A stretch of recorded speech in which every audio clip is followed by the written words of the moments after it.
Greetings, friends, and welcome to the woods.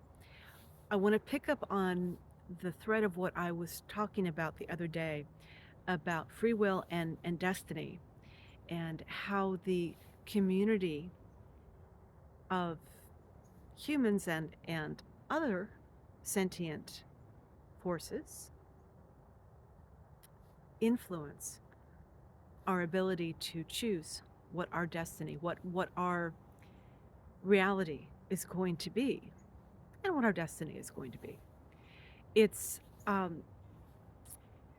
when people first learn to use their spiritual gifts, they primarily practice on themselves. When they choose to reshape their reality, it's much easier to change yourself to get what you want than it is to change others. You don't want to start enforcing your reality on others until you are certain of what the results are going to be. You practice on yourself first. And then on those closest to you with their consent. If what you're doing with those closest to you is not assisting them in finding the direction that they want or taking the direction that they want, you're going to experience horrible backlash.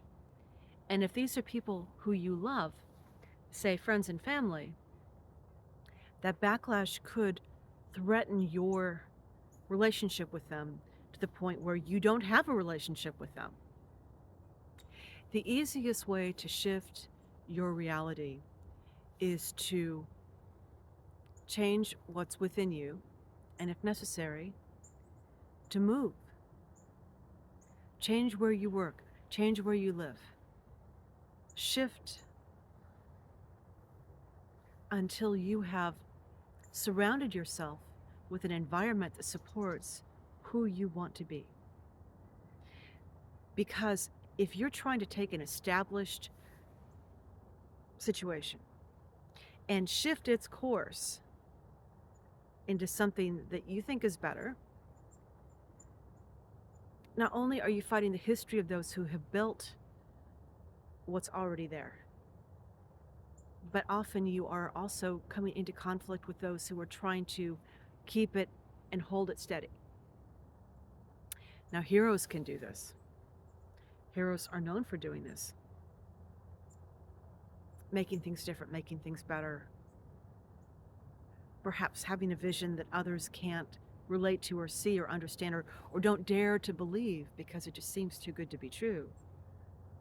And being able to use the forces within them that tap into source, use the forces of the universe that occasionally shine down and allow us to shift and change and transform into leveraging something better. And what a person consciously agrees to or thinks that they want is different from what's been programmed into them. You might get someone telling you, yes, they want healing, yes, they want help, but when it comes around to receiving it, there's something inside of them that they're not consciously aware of that says, stop, no. That's where discernment comes in. You have to be able to discern what's truly going on with that person or that situation or that organization or whatever you're working on to change. You have to discover what it is that's truly creating the situation that it's in. So you know whether or not you can change it, whether or not you should change it, and how best to go about it when you do. Now, fate does exist because the universe has a destiny. The solar system has a destiny. It follows archetypical forces. Now we can talk about archetypes in the future. It's a big topic. It follows archetypical forces. And manifestation has to ebb and flow in the way that it was created to ebb and flow, or it ceases to be what it is by definition. So the free will is, you may not have to be the one to die on the cross, or die on the hill, or die in the battle, but because of the way the forces of the different people creating that reality have lined up, because the momentum is so strong, because there's so many of them, because the skein has been wrought in that particular way, that battle's going to take place. It's going to happen. There's going to be some heroic figure that's going to make a speech. It may not be you, but it's going to be somebody. It's going to be the person who most closely matches what's needed for that situation to occur.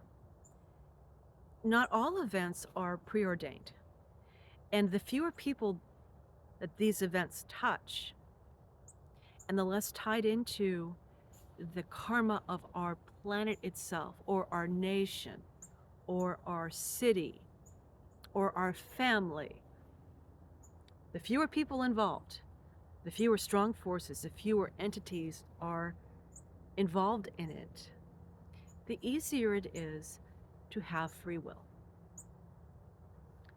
The greater expanse, the more power that goes behind it. There are some load-bearing walls that have to exist for our reality to thrive, to be what it is. And you're not going to be able to change those, or you're not going to be able to change them very easily. So if you went back in history, and yes, you can change the past as well as the future. I'm not going to talk about how right now. If you seek to do that, there are some things you cannot change. It's going to happen. You can change the details. You can change the identity of the people who make it happen sometimes. You can shift the timeline so it happens at a different time. You can shift some of the outcome of it.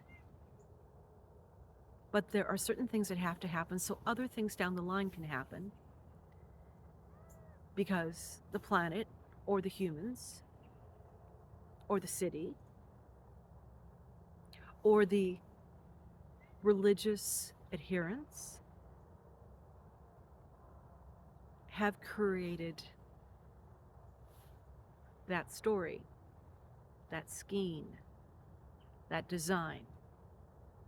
And for the design to work, for it to be finished, for it to be created, for it to be sustained, those events have to occur. And that's where we have fate. And yes, there are entities that hold the skein together, the web of the weird, the web of life together. You can call them the fates, you can call them angels, you can call them gods. Wouldn't it be nice if our language could distinguish between those types of entities? I haven't gotten there yet. Call them what you will, but it's built into the life. It's built into the processes of the life of the reality that we are existing within.